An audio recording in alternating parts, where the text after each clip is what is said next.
Maybe. I think we're live. So okay, well, welcome to another episode of Panakal Podcast for Geeks. Today we're gonna do one about WandaVision, the last 4 episodes for anyone who hasn't been watching it. I think it says YouTube is offline, so that's not a good thing. Hang on. It says everything is offline. So hold on a second.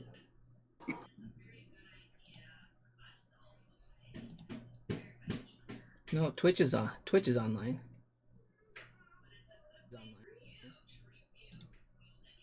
Okay, Twitch is live. YouTube, for some reason, is not doing anything. So I don't know. Give me 1 second. We always have video problems.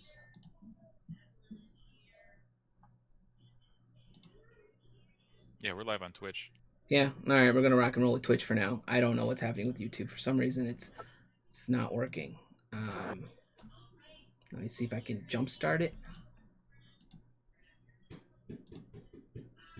I don't know. It says it's live. It says, well, restream for some reason is not connected. We're just gonna go with Twitch for today because I don't have time to figure this out. So spoiler alert for anyone who's watching. We're gonna do this episode on the last 4 episodes of WandaVision. So I kind of have an idea of where they're gonna go with it because if they're following the comic books, especially if you saw that Easter egg at the end of it. I don't know how many of you guys have read what's called the Vision Quest storyline. No. Is that where he starts out with the white vision? He's like rebuilt, and then he comes back. It's like, if I remember correctly, it's basically like there's a whole all white version of him, and then him and Wanda basically move to the suburbs, and then they have the 2 kids.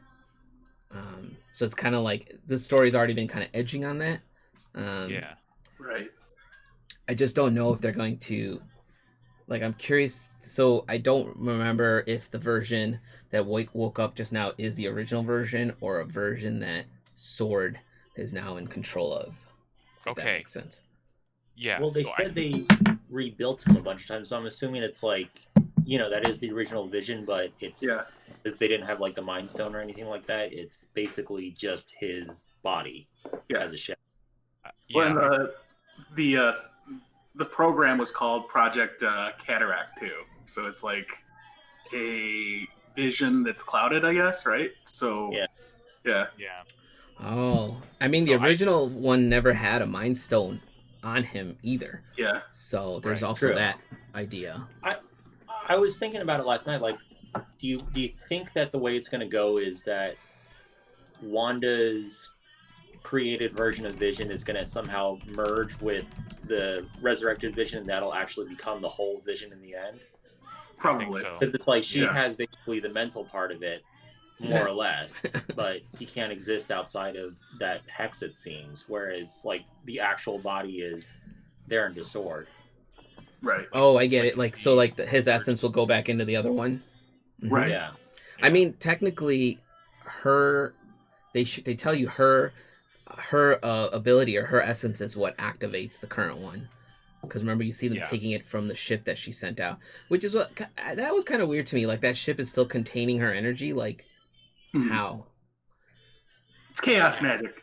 It's chaos magic, so it just hangs around forever. I guess. Wibbly wobbly, timey wimey, Radiation. I mean, I'm not going to overthink it because it's comic books, right? So it's like that's how they had to do it. So. Oh, maybe because it went in and came back out. Right, that's what I'm saying. It came out and then it's altered. But they've had that. So you have to assume they've only had that thing for a couple hours, right? Not days to. Also, yes. So what you're seeing in that white version of him is the actual version of him rebuilt. Yes. Right. So it's not like they, created their own vision again. I mean, to a degree, they created their own vision, but it's actually him still pieced back together, which is kind of. I don't know, man. I was just like, oh, they figured out how to put the straw, the scarecrow back together. Like Yeah. so. I mean, he's a highly advanced vibranium synthezoid. Apparently, he's worth $3 billion. Yeah. I never knew there was a value on that vibranium until the guy was like, you can't just leave here with $3 billion worth of vibranium. I'm like, damn, it's a lot of money. That guy was so dumb. He should have been like, yeah, sure, go bury him. And then they just like dig up his grave. No joke, a day right? Later. It's like, well, you are so dumb. You have no idea. Do you not know this relationship? I mean, that's how they built I mean, yeah. Well, my read was like that he was trying to probe that, right? Like he was trying to like force her to bring him back or something like that. You think it's some kind of crazy master plan to like have her energy and try and harness that, maybe? Yeah. I hated the idea that like people, the theory online for a long time was like, oh, he's Mephisto, and I was like, I wasn't believing it up until that scene, because he didn't show them the actual. He also didn't show her.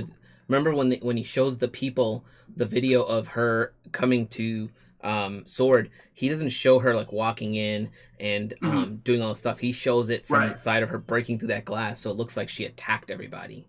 Right. Yeah. So what's up with that? Is that fake footage? Is that deep fake? Did she change reality and then that's how it played out, but it didn't really because she created her own version? I feel I'd have to rewatch it, but I kind of recall that I think it was just what we saw. It's just that he only showed like a little bit of it, and he was like, "Oh, she attacked us. I can tell because now we don't have vision. She totally attacked us." And it's like, no, you're only showing like this much snippets. Yeah, because she does break the glass and then go down there and look at the body, like chop it up. Yeah. Mm-hmm. Okay, that makes sense. And the more I've been watching it, the less sure I'm about like Mephisto actually making an appearance. Early on, one of my friends was kind of like 50-50 on it happening, and as it's been going on, he's like, no, I don't think it's that at all. It's going to be more like Nexus stuff or Nexus beings in general kind of thing. Well, see, that's because I think the problem is if you have it comes down to if you Mephisto is we were talking about this last time, right? Like you have so somebody watching, one of the guests, it's Emily, I believe, said Sword is definitely in the long play. So yeah, so the thing is I feel like Mephisto is a religious character, is kind of basically edging on being Lucifer, and that's a hard sell. I apologize for the noise in the background. Someone does not like her music. It's a very hard character to sell, but if you go like Andrew's saying here, if you go Nexus or if you go stick with the comic booky angles, it's easier to sell for the show. Right. Yeah. But I also heard a rumor that they're trying to kind of angle towards Nightmare too, because the idea behind Wanda is she's supposed to get trained eventually by Doctor. So Doctor Strange is going to be the one who trains her how to use her magic, because in the comic books, it's Agatha is one of the people that trains her, who apparently is now like, you're the Scarlet Witch, and I'm just like, I didn't realize that name meant that much, but I didn't do a deep dive on the name itself because I was just like, what, Then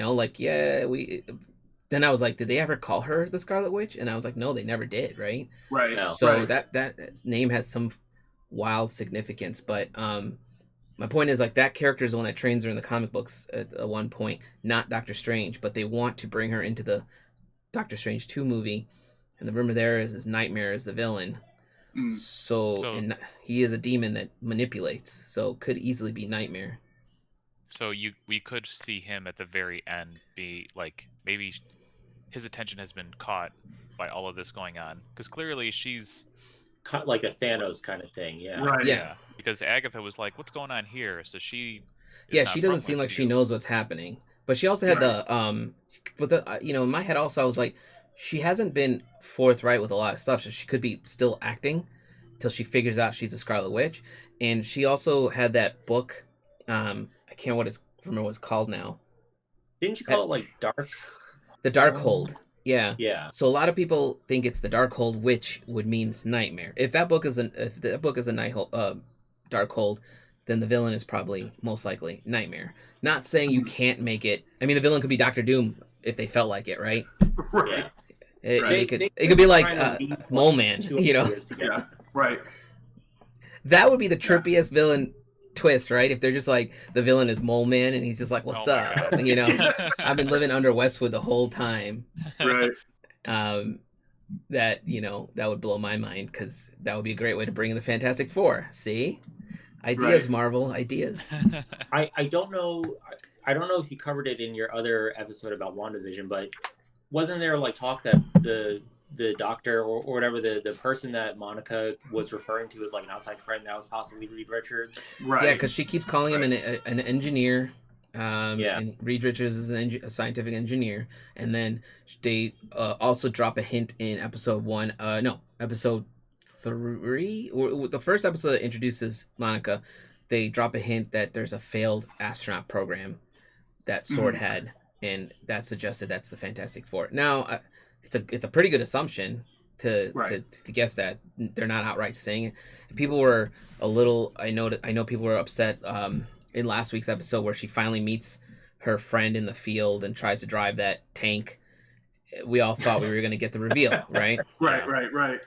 And we got this military person. I'm just like, that's not the person she's supposed to meet, right? The person she's supposed to meet isn't here yet. So I don't know, man. But then now she's on the other side. So, right? She went through. Yeah. So Monica's I don't know. In there, yeah. So, Monica and Pietro are both in there. And we don't know what Pietro's are. Oh, that was such a great like twist for me. I don't know. I'm in the team that like I just don't want Pietro to be back. It's just like you don't some like mind No. I think because like I think in some ways it allows there to be some tension that like, oh, these characters do die.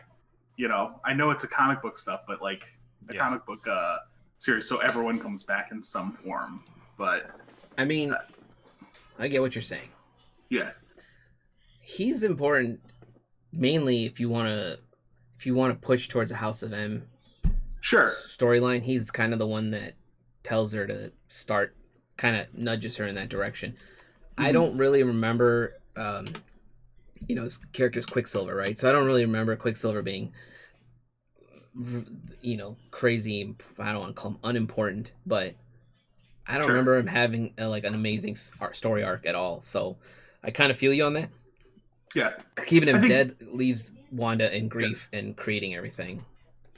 I think also just like in a meta way, I kind of want them to like hold off on it too, just to fuck with the fans. Because like, I think sorry, this is getting a little off topic, but like it's fine. I'm tired of certain like fan groups, like Star Wars fans and Marvel fans, like getting up in arms when they don't do exactly what the fan theories are or have been for a long time. And it's just like, it would be a great way for Disney to basically be like, no, we're going to tell you the story we want to tell you. It's going to be fun. Just enjoy the fucking ride. Don't tell us what to do. Because like, we know what we're going to do here. Well, I think that's why Kevin Feige, I think that's how you say his last name. I think that's why he went on record like a year or two ago and he said, look, guys, we're going to do Marvel movies that will not, we'll take ideas from the comic books, but will not hinge on them. Like, they won't bring them over exact because they can, sometimes you can write a better story and sometimes it's whatever, Yeah. Because otherwise, we're ultimately going to get a one more day storyline in this thing, and did you guys also? So I'm gonna bring us back to the episode a little bit, but did you guys also notice that? So it was the mind. So the Mind Stone is what activated her abilities to another level, right? She already has a little bit because they show them as kids laying under the couch. They show the Stark missile. Missile, right, came into the room, and then she cast probability spell, I think they said it was called, and somehow that thing doesn't go off. This is the kind of retcon I like, because it's like, whether or not this was always in their head canon when they were writing the stories, it does make sense that like she had a little bit of latent, almost like a Harry Potter. She doesn't know what she's doing. She does little things because she wills it, but that's as much power as she has. But then you hit the Mind Stone, it's like Like, Yeah, and it just enhances it. Yeah. I was wondering if that was kind of their their backdoor way of being like, here's mutants. Here's how we're going to introduce. Like, I was about to ask. Yeah. Yeah, because like, before this episode, we assumed that the the Mind Stone just gave Pietro and Wanda their powers, and now we found out that Wanda had these powers, but they're just kind of latent until she was. What do you figure she is? She's like in her 20s, in that probably. flashback, like probably like late teens, early 20s ish. Yeah, that's true. I also noticed that the Mind Stone, if you remember, is also the thing that brings Vision to life. So yeah, so they kind of connected. They have that the connection with the energy, and I mean, that's probably why she's able to. That energy created. I mean, to a degree, ramped her up and created her, and then now you see it's created Vision. I also noticed that when she sees the Vision, not the character, but a person coming towards her, the headpiece and the outfit look like the Scarlet Witch. She's got like the horn sticking out. Yeah. It's very brief, but I was like, did I just see that? Yeah. Well, like, I was hearing an explanation that, like, I guess she's a Nexus character. Like, that's what I've been hearing. Yeah. Could you did you get into that like at all? Because like I'm only I don't remember a ton about Nexus, so if somebody knows it, explain it. I had to have a friend explain it to me because I was like, "What is this?" Because he's been messaging me like after each episode where it's like, "Here's where I think it's going to go," and right now he's like, "I'm pretty sure what they're going to do is a Nexus thing." So a Nexus being is, and forgive me if I'm getting this wrong because I'm just kind of remembering off the top of my head. If I remember right, he said that they were beings that are created by Celestials, I believe. And there's only one per plane of existence. And they basically act as like a kind of like a homing beacon or like an anchor for the multiverses to happen. I'm trying to see if I can find a list of Nexus beings. Yeah, that's the thing. Like, I didn't know what any other Nexus beings were, to be honest. The only thing that I heard that was added to that is like they are the same in every single universe in the multiverse. I think so. Yeah, but it sounded like it basically sounded like here's a bunch of weird comic book shit that's gonna give us our back door into the multiverse stuff, which lets us do everything that we're kind of planning to eventually do. So, potential Nexus beings in the Marvel Universe, and this might be a spoiler for some people, but Scarlet Witch obviously is on top tier. Vision apparently is on this list.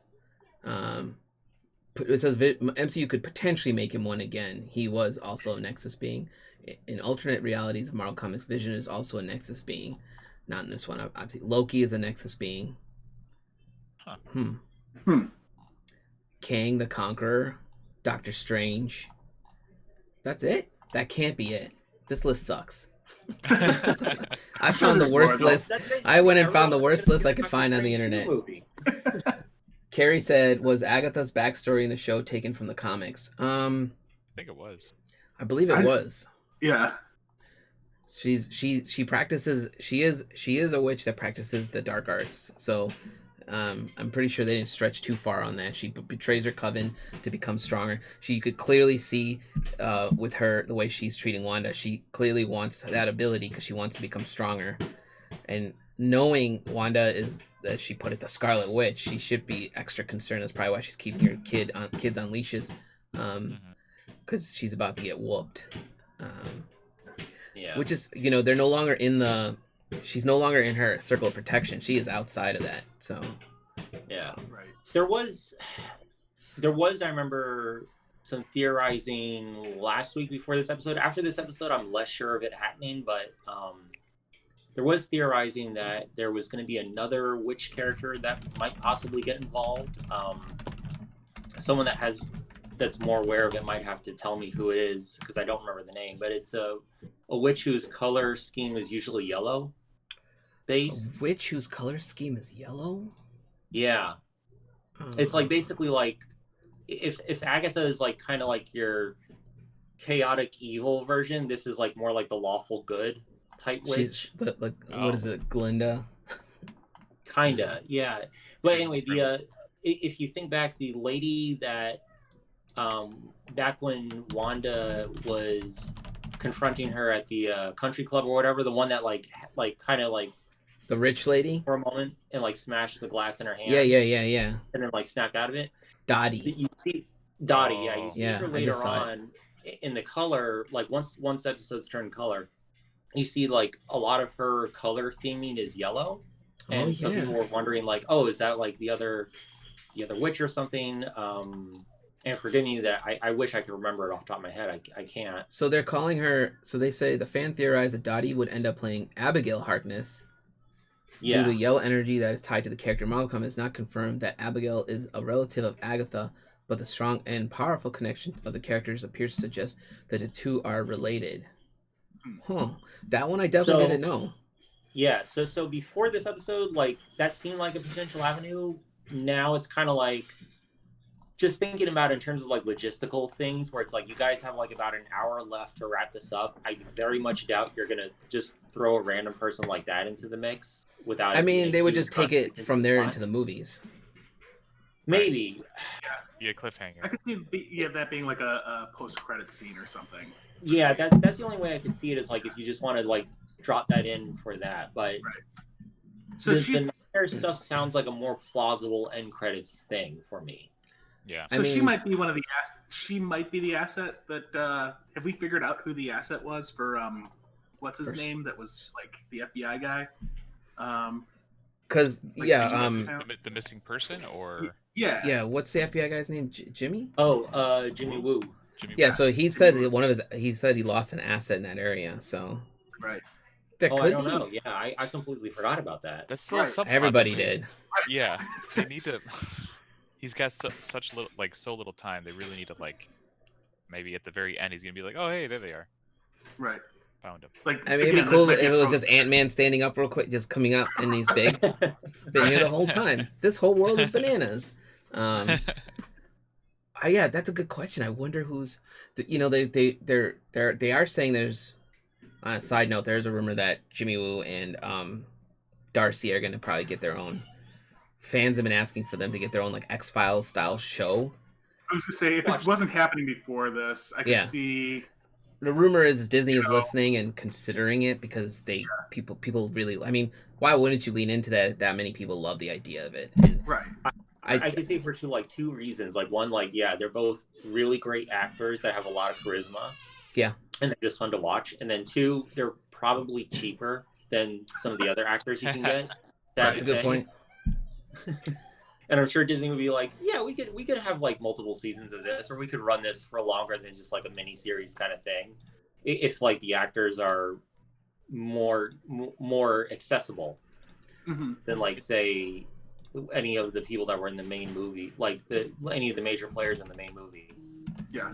Yeah. I mean, we get like a short mini series with them, and then different guests every episode. Yeah, I'm curious. Like if you did it, like I said, if you did it like an X-Files style episode, it would work out just fine. And you basically make it episodic, and then you just do it the same way. You have 2 serious episodes, 1 Joker episode.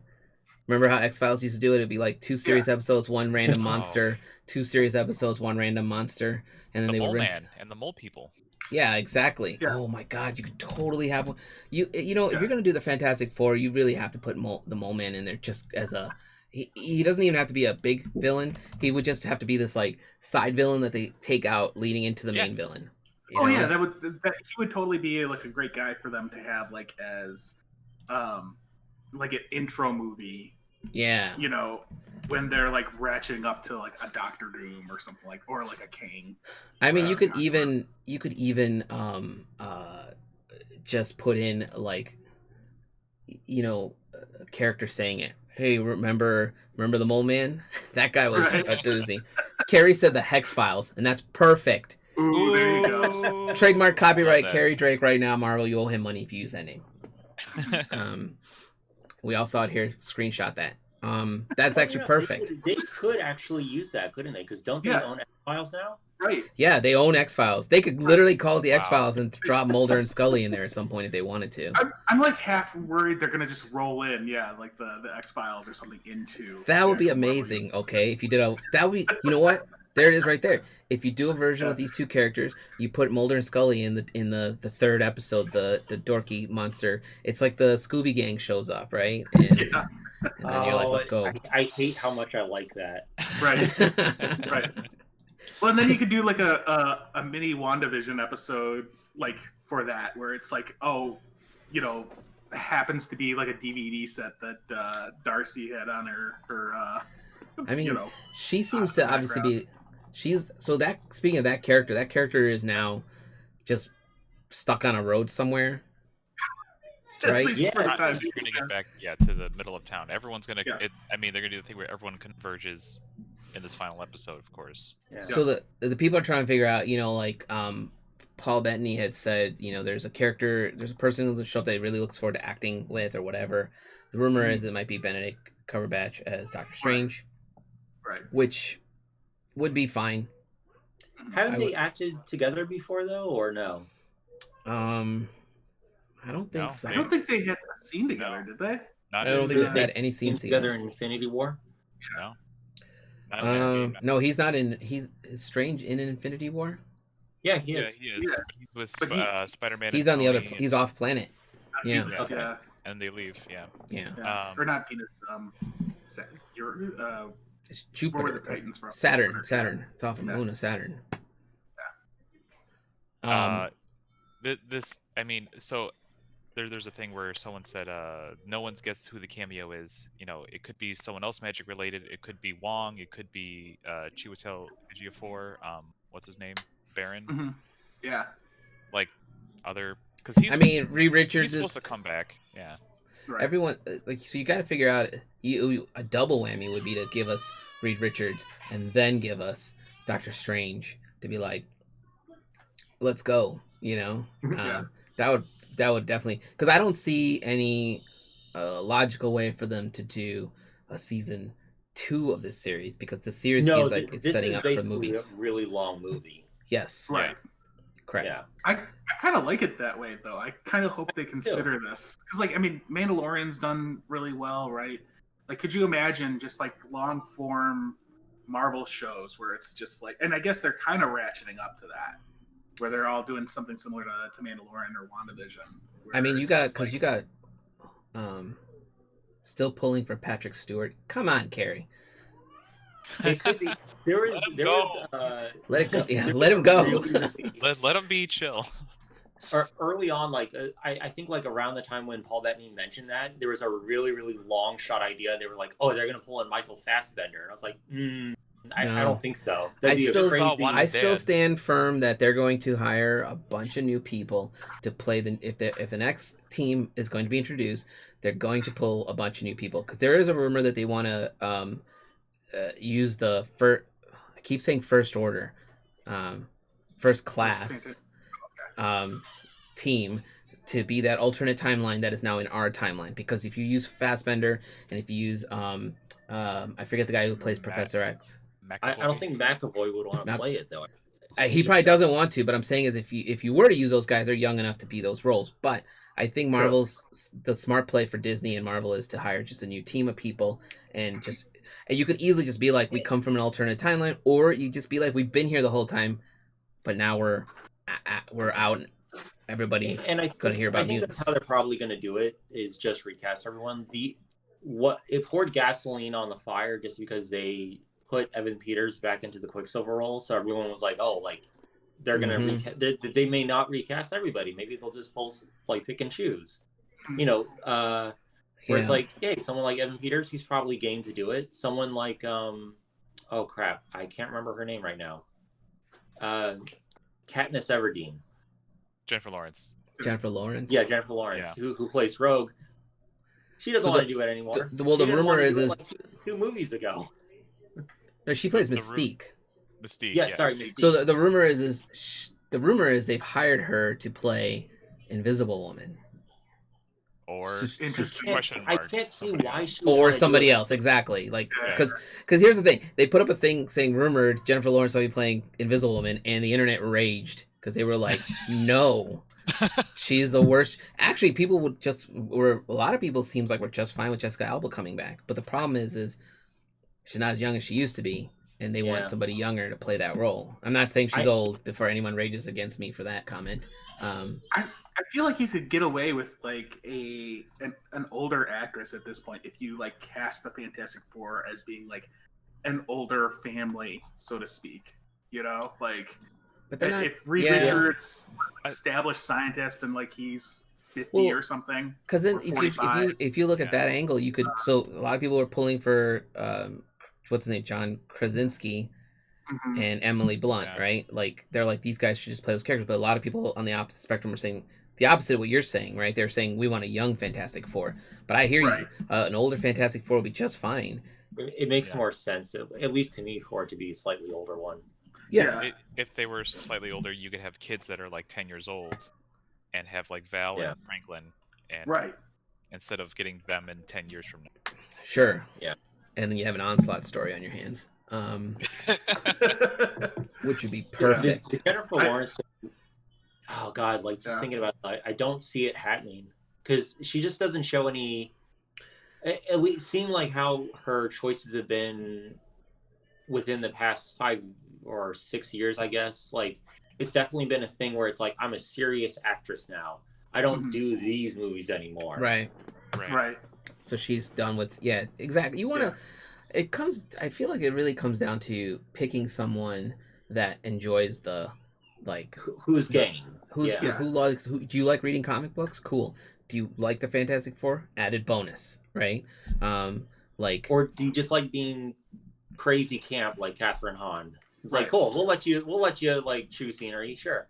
Right. Exactly. Personally, like I don't know. I've got a fan casting that I stick by. Her name's Yale Grobglass, I think. Yale Grobglass? She's in Jane the Virgin, but she's done like a couple of like characters on like Supergirl and stuff. She would make a good Sue Storm. She has a range. So like if you want to do like some of the kookier Fantastic Four stories, like she could do comedy. She can do more like serious roles, and I think she looks like an Alex Ross Sue Storm. Okay. I don't know if I can. I don't think I can show images on here because I think that boxes us out, so I won't do it. But look up. It's Yale, Yael Grobglass, Grobglas. Yeah.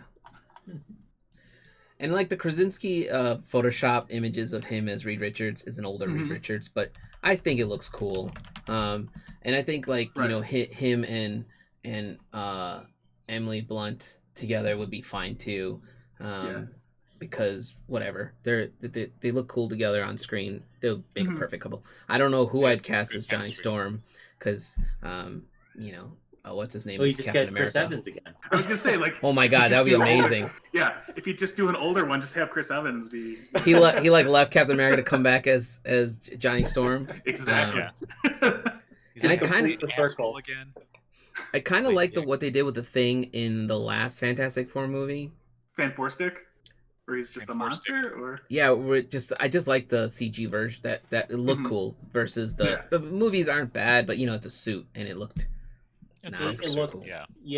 Like it looks like a suit. I think Korg was a nice.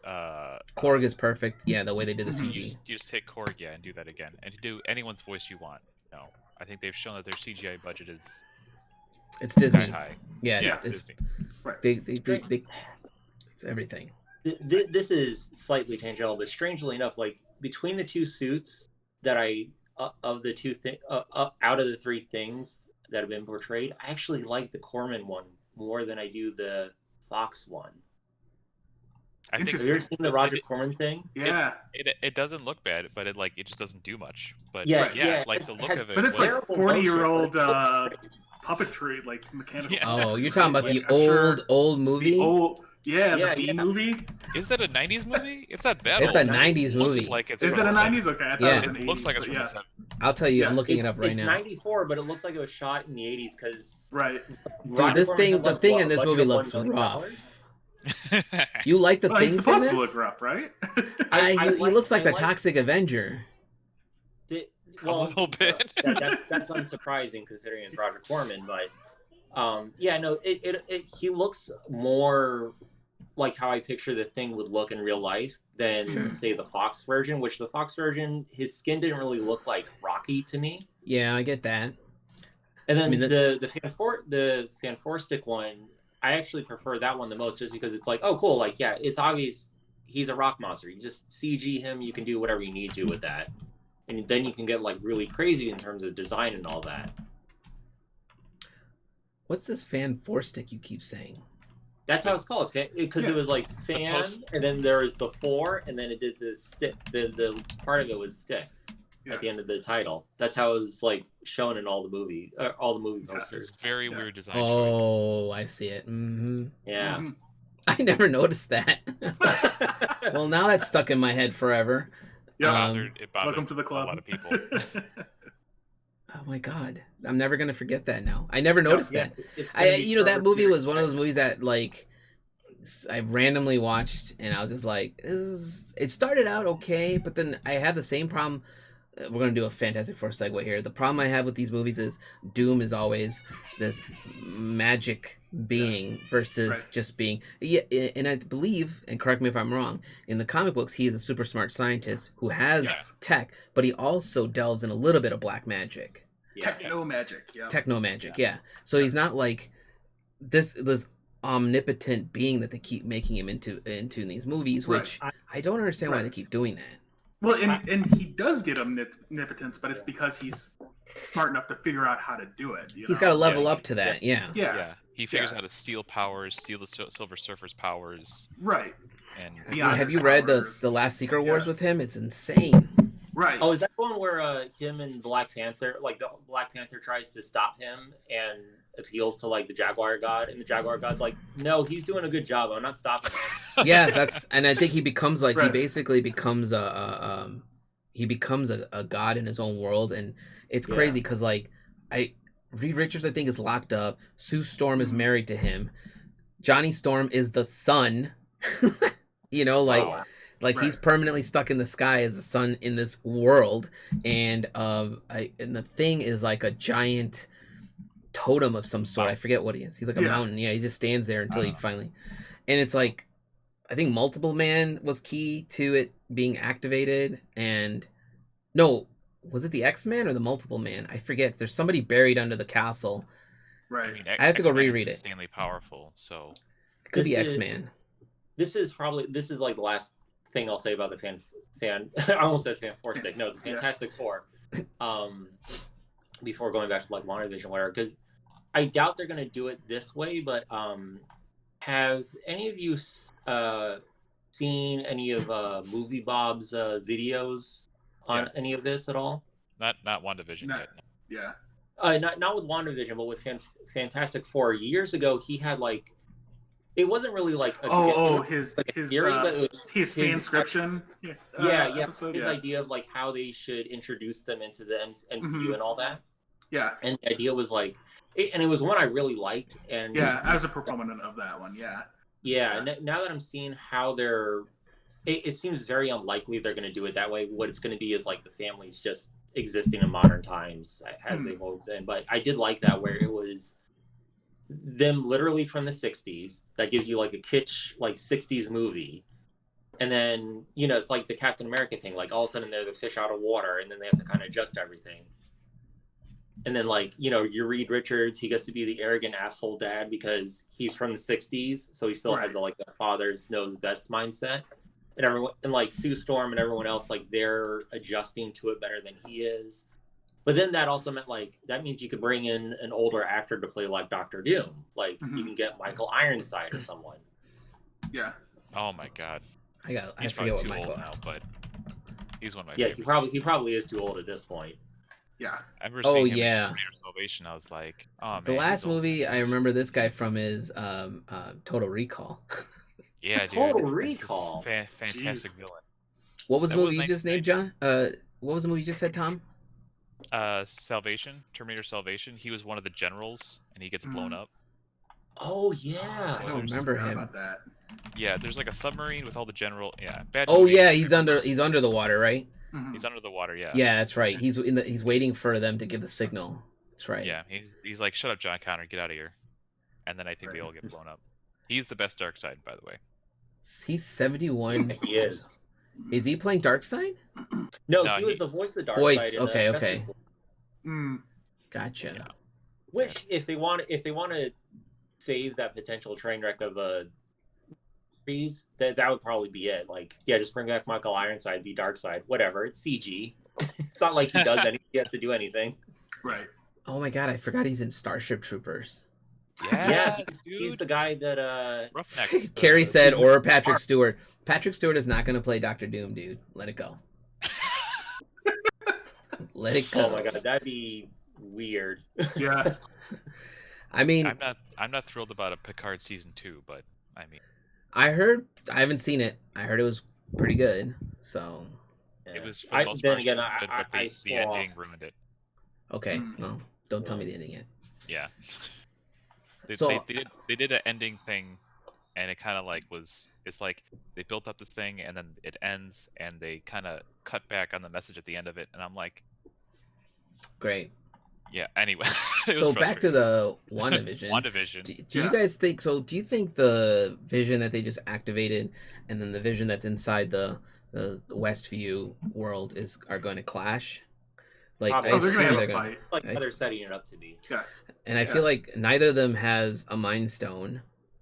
So Though no, the one that's in the world already has one on his head. Yeah. I just don't know if it's. I don't know if it's if it's active. So what I think is like, okay, so you know how he couldn't survive outside the hex at all, like he started to disintegrate and all that. I think what happened is Wanda basically not like actually recreated the Mind Stone, but basically created a very good facsimile of it, and that's right. Like the Vision exists as a corporeal being in her hex, but because of the Mind Stone, he can't exist outside of it because he has no physical body. But that's how they're going to bring in like the White Vision. Then the two will eventually merge together, and basically the version that she created will be the supplantation, or to supplant the Mind Stone thing. Yeah. So I mean, it sounds like Darcy's going to say science, science, science, and then Wanda and Photon, they're going to be able to combine their powers to put their bodies together. You got a lot of powerful people in this small space. Oh yeah. So yeah, I mean, because like I'm also thinking like you don't need the Mind Stone clearly to bring him to life. You just use essence of Wanda. Because I mean that's what they were hinting at in Infinity War anyhow, right? Like he's more that he can function without it. Well, you're trying to figure out how do you bring this character back into the series, right? Like you ripped him out of it, literally. Chaos magic. Chaos magic. Yeah. I mean, if they don't merge them together, then it might end up with she says goodbye to Vision, and then the White Vision is still around, but then decides to be on his own. It says, "Screw you, Hayward," and then eventually Shuri. There's a Vision quest, and Shuri is there to help. Oh, she downloaded all his information, right? There's still that, yeah. See, we might be overcomplicating a very basic plot they're going to throw in our faces, which is... This next episode is going to be like you as a 5-year-old just taking all your action figures and smashing them together. You know that. Probably. You know, at least for the first half of it. I used to have a friend who would, every time we would do any kind of play fighting with our figurines, he's constantly throwing down force fields. He's like, force field. I'd be like, I'm going under your force field. He'd be like, another force field. I'm like, come on, man, are we playing or what? You know. Carrie, is the video still frozen for you? It's not frozen for me. It's not frozen for me. It's fine. But I had another thought about yesterday's episode. I'm trying to remember. Let me look at my notes here. Hang on. Go ahead. Elizabeth Olsen was really good in it. She acted her ass off. Yeah. Both those actresses were amazing in that episode, I think. Yeah. Yeah. I didn't expect a lot from the I forget the lady who plays Agatha is actually a really good actress, but I just wasn't expecting her to go on a long stretch for a Marvel series, right? Mhm. And just even the sequence where she's being burned at the stake, like that was cool because like you see her go through like the emotions of please don't kill me Mhm. to complete like deadpan Whatever. yeah, you did this shit to yourself. I was actually waiting for her to laugh at some point, like, yeah, you suckers. Yeah, I'm stronger than you think. Because she clearly, you saw the purple come out and take out the 7 around her or whatever. I didn't get a count on those witches. I don't know if that's significant. But then she kills her own mother, you know? Yeah. And her takes mother the had a Scarlet yeah, Witchy yep. like Oh, I energy didn't once. catch that. Yeah. She had like her own little crown coming out of her head. Yeah. Yeah. But it so I missed entirely that was her mom. Maybe I wasn't just paying attention or something at the moment. I think she says it. She says something like, "Please, mom." Yeah. Yeah. Oh, okay. So, I think I just totally. And the mom was missed like, it. "No, you're never gonna change."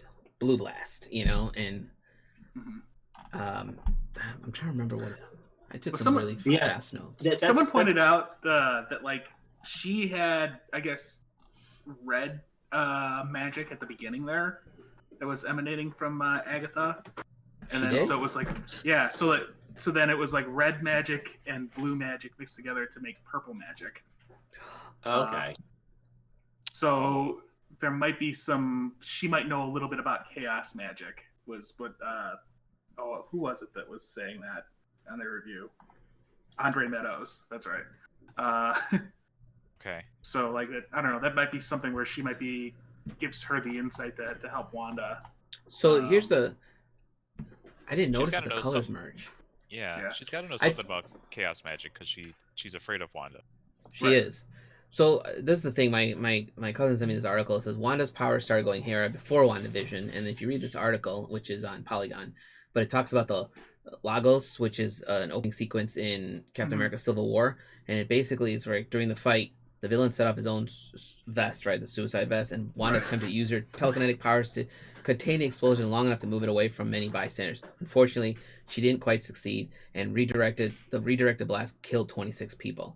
It was a bad look and led directly to many governments around the world calling for Sokovia Accords.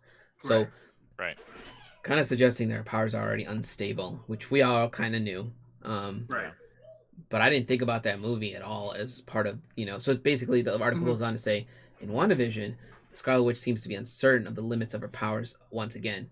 In the comics, that's one of the dominant themes of Wanda's history in the events of Avengers Disassembled and House of M, because she is not aware she can actually create her own realm until she actually does it, which you see it. You see it pour out of her. And then she becomes, in the comics, she's distraught because of the twins. Like the Mephisto comes and takes her twins, right? And then she has a mental breakdown, essentially. This is her dealing with everything. What did Carrie say? She keeps losing everybody. So the whole series is like dealing with her grief, which is why I'm wondering if she actually says goodbye to Vision at the end as a way of acceptance. To accept what's happening, and then all the Visions die, or we just end up with the White Vision who's an empty shell. I mean, White Vision is in the comics for X, and then he eventually turns into Vision as we know him.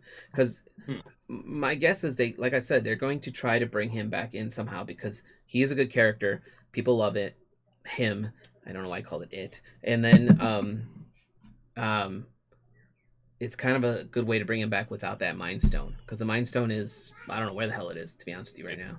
Well, it's destroyed at this point. Destroyed, I believe? Right?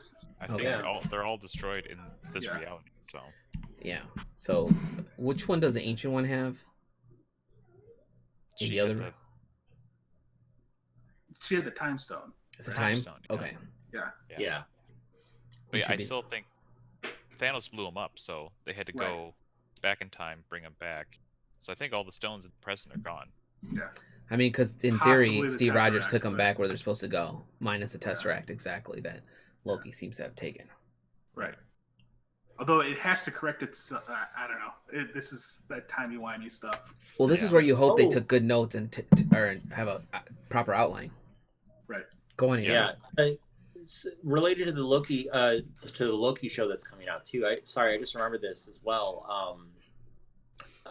Someone pointed out to me that the organization that Loki's going to be working for is I gotta remember the acronym. Is it TVA? Is that the acronym? Or I think so. Yeah. Yeah. Time Variance Authority. Yes. Yeah. They basically the whole thing is basically okay. Here's more evidence to pile on that we're doing a multiverse thing, and that we're also gonna dabble with like Nexus beings and stuff as well. And that's probably how they're gonna like slow roll the explanation of Nexus beings, because like because I can't remember if that list mentioned. I think the Living Tribunal is another one that's like oh Nexus my god being, yeah where... he's a celestial, isn't he? Yeah, but like does that make him Nexus? I believe that makes him I don't know or if he's a celestial. Created them or something. Yeah. He is a Nexus being though. Like he's this like the multi-phase Living Tribunal is the same in every single multiverse. So like if you get judged by him, like in 616, it's the same as it's the same character as the one that would appear in MCU theoretically. Oh, he lives in the multiple timelines. Okay. Yes. Yeah. That's gonna get confusing if they don't do it right. Right. That's the problem with that move. Because you got to keep in mind also the idea of the multiverse is just being introduced to. Right. We've read about it. We know. Right. You know, you're like, oh, there's a 616 universe. That means nothing to anyone but us, right? If you're a comic fan, but like that's the main Marvel universe. Right. But to the fans, to the new fans who are watching the movies, you need to be able to explain. And they're kind of hinting at a multiverse because they're bringing in multiple Spider-Man by the sound of it. They're bringing characters from all over the place. I think everything they do is kind of like they do a lot, but it's like little bits throughout. So I think the point of Spider-Man Far From Home was like just introduce the idea. It's not real in this movie, but introduce it, and then we're starting to think about it now. And then Doctor Strange. I mean, I feel like also they give you these little, and it's probably clever if they're doing it this way, and I feel like they probably do and should, is they hint at things to the fans. The fans like us are on these shows talking about it. Right. And someone is like feverishly watching and they're just taking notes like, ooh, that's a good idea. Oh, the Hex Files? Write that down. Yeah. You know, like, and then they save that, and then, you're like, you should use this character and this character. So they generate a list, and then they go from there. And then in case of a multiverse, it's they've hinted at it. They've done a little bit of it in Agents of S.H.I.E.L.D., I believe. I didn't watch all of Inhumans, but I heard they try to kind of do something in Inhumans that completely went south. I don't know if you can really rely too much on like the Inhumans and Agents of S.H.I.E.L.D. stuff, because that was still under Ike Perlmutter. Yes, and his I get it. I'm just, And I think like ever since Disney just severed him entirely from Marvel, they like just disregard anything that was under his helm. Yeah, I mean, you could tell like Agents of S.H.I.E.L.D. fell apart in the last couple seasons. I have never finished the series. Inhumans, I didn't make it past episode 1. As it's like, this is hard to watch. I didn't even watch it.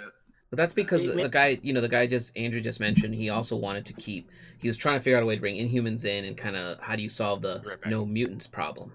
Yeah. And then now you have mutants. And DC like, we'll just buy him back. Yeah. From a marketing, from a business standpoint, it was basically he was in a pissing match with Fox over the fact that they couldn't use mutants anymore. So then his thing was like, okay, we're not going to use mutants at all in any comics. That's like when, God, I don't remember what years those were, when they were like, oh, the X-Men don't exist anymore. Wolverine doesn't exist anymore. All of them don't matter. It's all Inhumans now. And they tried to make Inhumans a thing, and everyone was like, what is this? On the plus side, we got Kamala Khan out of it. So so that's someone I actually wonder, like, how... Because isn't she like basically the only breakout Inhuman star from it all? So do you think they're just gonna still stick with that origin, or do you think they'll just be like, mutant? We'll see where they're rolling these other characters out. I feel like if they do it right and they're smart about it, you can totally have mutants and Inhumans in the same world. Oh yeah. The problem becomes you need to be able to. You just have to explain the two differently. Like Inhumans were created. You've already got Skrulls, right? They're there. They're living among us. You see them at the end of Spider-Man: Homecoming, right? You see the two Skrulls talking. Far From Home, Far From Home, yes. So like you see the Skrulls are already like it's edging on a Civil War idea, or Secret Wars. Secret Wars. Secret War. I would have gotten there eventually. But that's a weird thing. Aren't the Skrulls like kind of a passive like in the comic books MCU, they're supposed to be right? like they're supposed to be bad in the comics to the 616 universe. In the movies they're kind of putting them in like we're trying They're to be almost like good. a diaspora kind of situation at the But moment. like they created the Inhumans, right? If I remember, it was the Skrulls. Yes. Yeah. Okay, so you Skrulls could and the easily Kree. be, or the Kree. Oh, I think maybe. What's the Kree? I think the Kree, their experiments, human experiments by the Kree. Okay. That creates, yeah. Yeah. There's like Kree DNA in them or something. Okay. Or The short of it's it is Kree it's science. stupid convoluted. Yeah. Right. Yeah. The Kree. So the Kree, yeah, you're right. The Kree created them, and the Kree is who they're fighting with, and who the Skrulls are fighting with in Captain Marvel, and in Guardians of the Galaxy, and all that. Mhm. So you could easily be like these. If you're gonna introduce mutants, cool, and you can also be like, here's these Inhumans. The problem becomes their abilities sound like mutant abilities, so you got to be able to separate the two, and it could get like what you just said. If you were to just say, pretend the Inhumans don't exist, that show is horrible. We did a bad thing. But here's Kamala Khan, and she is a mutant, and here are her abilities. It would be an easy way to just move forward from there. I think they would probably do that because as far as I know, she's really the only Inhuman that's stuck outside of like the Inhumans, but like the only like regular person that got turned into an Inhuman. And she's young enough to be like, you could just say like, oh, all of a sudden her mutant powers manifested and mutant now. Done. Right. She also has a very specific name that's important to this. Like she took Miss Marvel's. Yeah. Miss Marvel leveled up to Captain Marvel. Scattered. She becomes Miss Yeah. Marvel. Yeah, so she has a very important name to the series. And I really hope they do that series well. It sounds. Yeah. It feels very much like Disney can't do any wrong at the moment. So I can't remember. Is that going to be a movie or a Series. Disney TV show. series. Show? Which is fine. I want them to stick to a series for that character because I want them to tell. You want to see her backstory. You want to see her grow as a character. Then you want to see her become this awesome character that she has potential of being. I don't want them to rush that character. I was a little leery about Winter Soldier and Falcon at first, but the trailer looks amazing. So The trailer basically makes me think like, okay, so Marvel's doing like their Lethal Weapon. I'm fine with that. Yeah. It's a buddy show. It's a buddy comedy / whatever. Yeah. I heard it's rated R because there's a lot of violence in it. Oh wow. There's a lot of That'd be surprising. there's like gunfights and stuff in it. I don't know if anyone's gonna get stabby, but Right. who's to say? I mean, they could TPMA. keep that to PG-13. I've seen some PG-13 stuff where I'm like, how's that not an R? And that's because we'll like, say it's because you didn't show any blood. I mean, I saw an episode of Peppa Pig the other day. It said like adult rating on it because it said violence, and I was like, what kind of violence is in this show? What violence is in a Peppa Pig show? I don't remember the episode. I think maybe somebody got hit with something. That show's crazy. It had like a different rating. It didn't say like general or family. It had something very specific. I think it's adult What was or it, something. Y7 or something? Yeah, something like that. And I was like, what? So I heard. Yeah, so like I heard that. That would have been wild. Peppa Pig is like rated M. Or I mean, I'm just like, what crazy thing is she gonna do in this episode? Right. I barely pay attention to those, but I do. So I guess we're running out of time here. I gotta wrap it up soon because I gotta drive. But Sure. I'm trying to. I can't. So here's the thing. That episode, the last episode, didn't give me a lot of Easter egg takeaways. Other than the little things, like you see Wanda's. You got to see her as a kid. I did notice one thing. In the episode, you see her family's watching a television show, and then the bomb goes off, and then their parents are buried. But in the movie, in Age of Ultron, when Pietro tells the story of what happened to them, they were eating dinner. He says we were eating dinner, and a bomb went off. Interesting. So I don't know if about that's significant or not, but it was in the back of my head when I saw it. I'm like, how sausage is made? What, Carrie? Is that your Peppa Pig episode? Oh, I get it. It's a Peppa Pig episode. How sausage is made. You're horrible, Carrie. You're not even on the show, and you're horrible. But so like I don't know if that's again it's probably whatever. I wouldn't read too much into it, to be honest. I can see that as like a thing that at the time they wrote that in, and then later on this is like the retconning where it's like, it was dinner time. They sat down to watch a movie or whatever, and Boom. Yeah, There you can. you Yeah, you could obviously chop that up to like, people's memories are a little bit different, Sure. Yeah. So even remembering the same event, they'll, he focused on dinner, she focused on the fact that they were watching a sitcom during dinner, right? So the only other thing I was trying to figure out, that was very important for her. Yeah. Yeah. It was, like, yeah. So to her, that was, that's what he remembers, and that's what she remembers. And then I was trying to figure out, like, go ahead, Andrew. I was gonna say, I wish I don't think we're gonna get it at all, just because obviously Pietro's dead, and all that, and it's kind of like there's Is he? characters kind of. Is he? Well, as far as Yes. I know, as far as I know, character-wise, he's kind of fulfilled his purpose. Like even the fake version of him.